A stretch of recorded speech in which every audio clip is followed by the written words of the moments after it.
right here with Karen Baldwin. She is the author of Ruby's World, My Journey with the Zulu. Karen, what, in spending the time you spent there, what did you find that you respected most about the Zulu women? Are they strong women? Are they? They are strong. Followers? No, they are definitely very, very strong women. They support each other. They are second-class citizens in KwaZulu-Natal, and they stick together. They are strong. They support each other, and they have such pride in their bodies. They don't carry any of the shame about their bodies that us American women carry, and I found that very inspiring.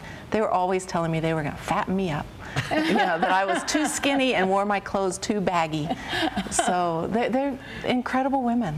And the children, does this osmosis to the children, do you think the children pick this up also? No, I don't think. I think life is dispensable in Africa, and the children's lives are the first line of dispense. One dies, there's 600 more just like him. Yeah, it's really hard to watch. Most of these kids at Zinti, half of the kids at Zinti don't have parents. Their parents have died of AIDS. And so they are either living with relatives or they are truly fending for themselves in the village. And yet they come to school every day, they laugh, they smile, they play. They're eager to learn despite the fact that they have little chance of doing anything with their education in the world. They're very eager to learn. Karen, with these kids, if you could tell them anything right now, what would you try to get back to them? I would tell them that they are so strong and resilient, that I love them, that I miss them, and that I'm so happy to have an opportunity to tell their story. To get out and tell that story. Yeah. What about the AIDS epidemic and crisis surprised you the most, if anything? I mean, it's very apparent there. I expected to know that AIDS was out of control. It's the worst in KwaZulu-Natal of any of the provinces in South Africa. What surprised me most was that the witch doctors still run the show. They extort money from the villagers, saying that if you pay me, I will remove this curse from you. Yeah, the whole story's in the book. There's a whole section. I had an opportunity to go to an AIDS conference. And of course, it doesn't work. The people get sicker and sicker. They finally go to the hospital for drugs. They die. And then the witch doctor says, see what happens when you go to the white man's hospital. And so the next time they're even more reluctant to go. It's a vicious cycle. And I did not expect in this day and age of global information sharing that witch doctors would still be running the show. That doesn't surprise me. The culture there doesn't move much at all. Population, no. But now it changes. Who decides who's a witch doctor and who's not? Who's in charge? Who's in practice? I don't know. I never met a witch doctor while I was there. We don't have 4 years of internship in medical school, do we? No. There's witch doctor soap operas on television that the family sits down to watch. It's a very big part of the culture. There's a story in the book that I accidentally stumbled into a witch doctor's supply shop while I was there, and I thought Ruby was going to kill me getting me out of that shop fast enough.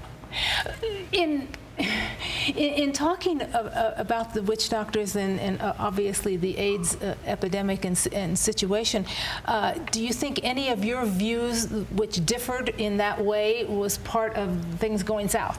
Absolutely. There was a boy at school who had an epileptic seizure while I was there, and it was my natural instinct to pull him into my lap and hold him and cuddle him and stroke his head and tell him that he was okay. And in their mind, I was touching somebody who had evil spirits. And I think that some of the things that I instinctively did scared them, and the way that they reacted scared me. You know, we had sort of an opposite reaction to events. And while you were there, you were able to take some video, obviously, that you brought home and share with your friends and family and such. In taking the video, were you deterred from this? Did anybody look at you like, why are you filming us? No. The Mahambi, who was Ruby's husband, he was always supportive of me taking pictures. Now that's interesting. When I read the first part of this book, I sensed that he didn't like you. No. Okay, as I he go respected further, me. I think as you go further, you'll see. He was very formal and very stiff at the beginning, but he opened up to me and shared his life to me in very surprising ways. And when his mother died, he was so eager to have me come out and share the funeral rites and encouraged me to take pictures and video. There were some incidences that happened where it was totally inappropriate to take pictures as people are dying. But on the whole, they were very happy about it. Can we say that going south, the way things happened and you escape with your life and it becomes very dangerous for you, Yes. domino effect? Was it?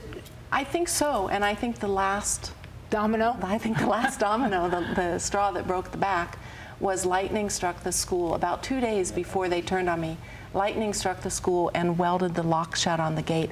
And I imagine that the tribal chiefs and the witch doctors had a field day with that. I told you so. Yeah. Karen, what'd you learn about yourself? That I'm strong. Given passion, given an opportunity, I can do way more in the world than I ever thought I could, and I'm happy about that. And I can rely on myself. Your website is? My website is www.revkarenbaldwin.com. And I love hearing from my readers what their opinions are about why things went south. The book can be found? The book can be found at Amazon or on my website. You are a strong woman. Thank you Let me so tell you, much for having me. I would never have gone to South Africa alone. We don't go to LA alone, much less leave the I don't go to country. Phoenix alone sometimes. Yes, thank you so much. Thank you very much for having me. You're very welcome. Sedona Bluegrass Festival and Residence